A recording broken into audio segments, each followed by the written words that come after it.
Hi everyone, my name is Maria Fernanda and I'm going to talk about the Sustainable Development Goals. First of all, what are the Sustainable Development Goals? Well, they were adopted by the United Nations in 2013 and are a global action plan composed of 17 interconnected goals designed to transform the world by 2030. They seek to eradicate poverty, reduce inequality, protect the environment, and promote peace and prosperity worldwide. Although these goals are often discussed in institutional or diplomatic contexts, their implementation also depends on everyday practices. Sustainability is not only a matter of international agreements, it is also reflected in daily decisions.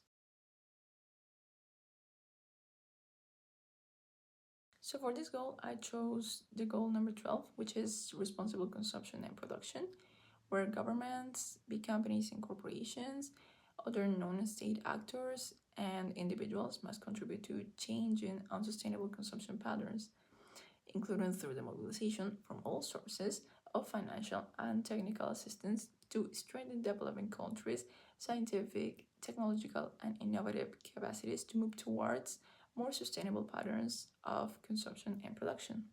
And the goal number 13, which is climate action, which calls for urgent action to combat climate change and its impacts by strengthening resilience and adaptive capacity, integrating climate measures into national policies, and planning, for example, improving education and awareness, and promoting mitigation strategies to reduce greenhouse gas emissions at both structural and individual levels.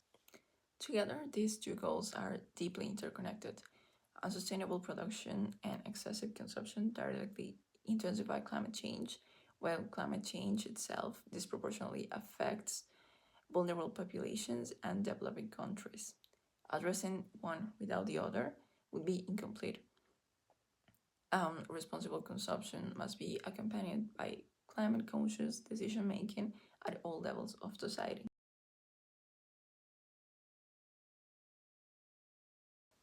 And why I chose them? Well, I selected these two goals because they are directly connected to habits that can realistically become part of my daily life. Climate change and overconsumption are not abstract problems, they are reinforced by normalized routines, like buying fast fashion, for example.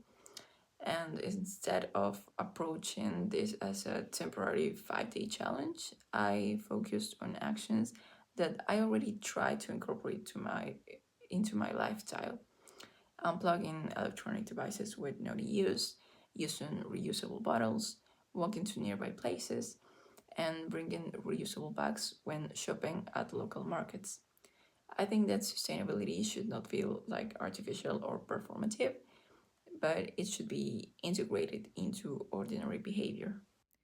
So during this week, I recorded evidence of these practices.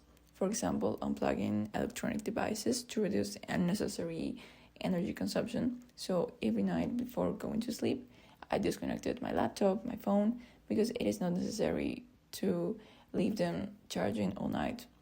I avoided single-use plastics by using a reusable bottle, and I walked to nearby places like the market or the supermarket instead of using transportation, and brought reusable bags to the local market. Although I did not record every single instance of these behaviors, it is important to clarify that these are not actions I perform exclusively for this assignment. They are already a part of my regular routine. For example, I do not go to the market every day, but whenever I do bring my own bag. Similarly, I do not need a formal challenge to unplug devices because it is already a conscious habit. I think that the objective of this challenge is normalization and not just performance for 5 days. While individual responsibility is important, it is also necessary to acknowledge the structural dimensions of environmental degradation. Climate change is not produced equally. Patterns of consumer capitalism promote overproduction and excessive consumption, but the capacity to consume, and therefore to pollute, is deeply unequal because environmental impact is strongly correlated with income concentration and wealth accumulation. So, for example, recent reports have shown that Mexico is among the three countries with the highest number of private jets, with nearly 2,000 registered aircraft. According to the Alianza por la Justicia Fiscal y Oxfam Mexico, private aviation represents not only an environmental issue, but also a clear expression of inequality. The richest 0.1% of the population in Mexico generates nearly the same level of emissions as the poorest 40% combined. This data illustrates a fundamental contradiction. While ordinary individuals are encouraged to modify their daily habits, the environmental footprint of extreme wealth remains disproportionately high. For many people, reducing consumption is not a trend, it is already the material reality. Limited consumption is often not a conscious ecological decision but an economic condition.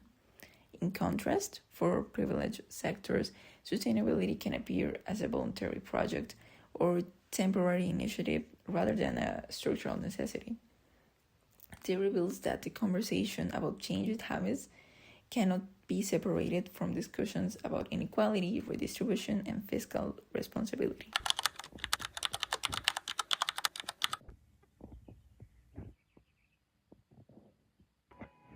After calculating my environmental footprint within the eWorld app, I was able to better understand how daily decisions accumulate over time.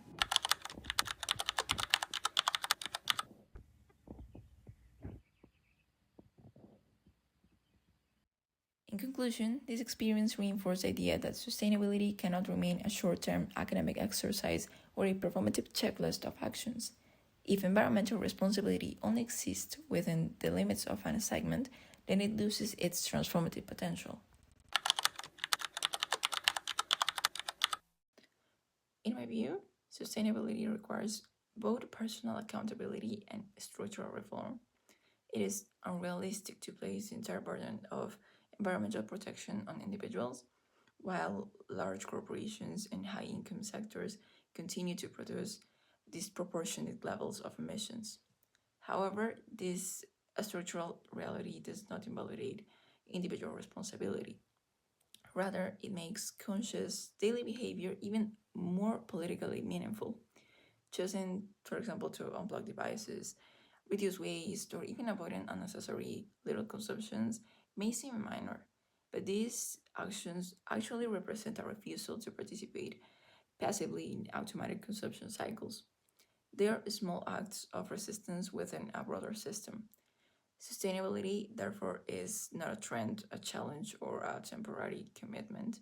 It is a long term ethical and political stance that requires coherence between what we know and how we live. And that coherence cannot end when the assignment does.